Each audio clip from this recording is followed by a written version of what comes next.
Now to a conversation sparked by something Bills fans will, of course, never forget. January 23rd of this year, the AFC Divisional Round playoff game, Buffalo versus Kansas City at Arrowhead Stadium. The winner would make it to the conference championship. Of course, the Chiefs won the coin toss to go into overtime and then subsequently won the game without Josh Allen and the Bills offense ever hitting the field in overtime. The loss reignited a debate about the fairness of the NFL's postseason overtime rules.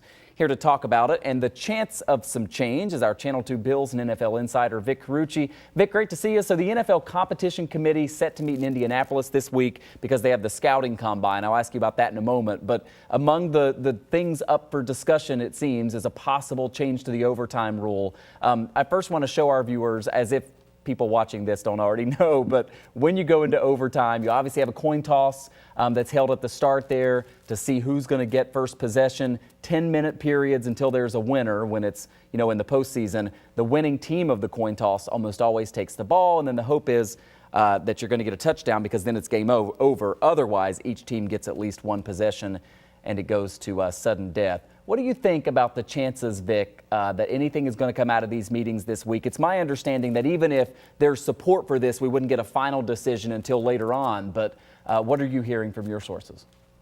Right. Well, first of all, Michael, late March is when the owners will have their annual big meeting. And at that time, they'll probably likely take a vote on whether or not to change the overtime rule. It will require at least 24 of the 32 ownerships groups of the NFL approving in order for this to change. The Indianapolis Colts were the team that submitted this proposal.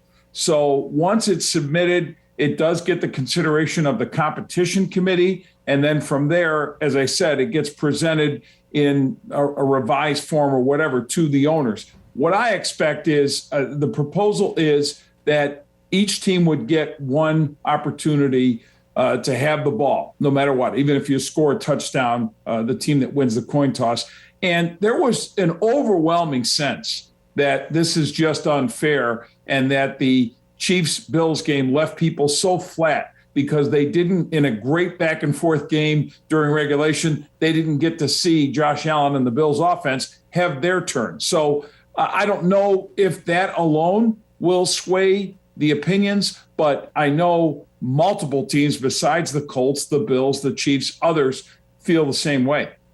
Talking about the combine itself, Vic, it's back in person this year after last year's pandemic restrictions.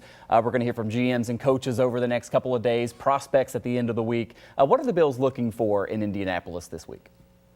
Yeah, well, like all the teams, the Combine is really a case of it's playfully called the underwear Olympics.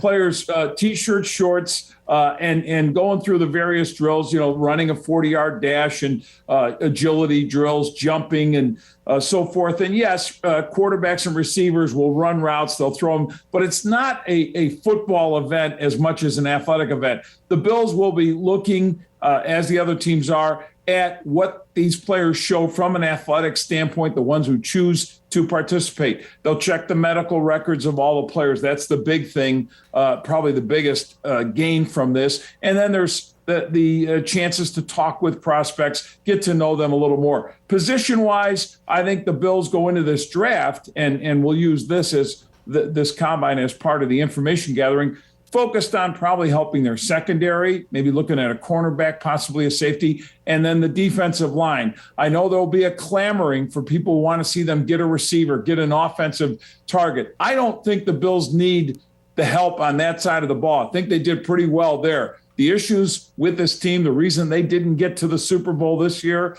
same as the previous year, is their defense let them down.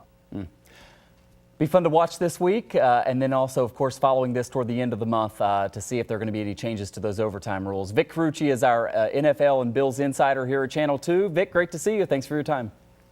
Always a pleasure, Michael. All right, and thank you, everybody, for watching. We'll leave you here at 5:30 with our text line number, 716-849-2220.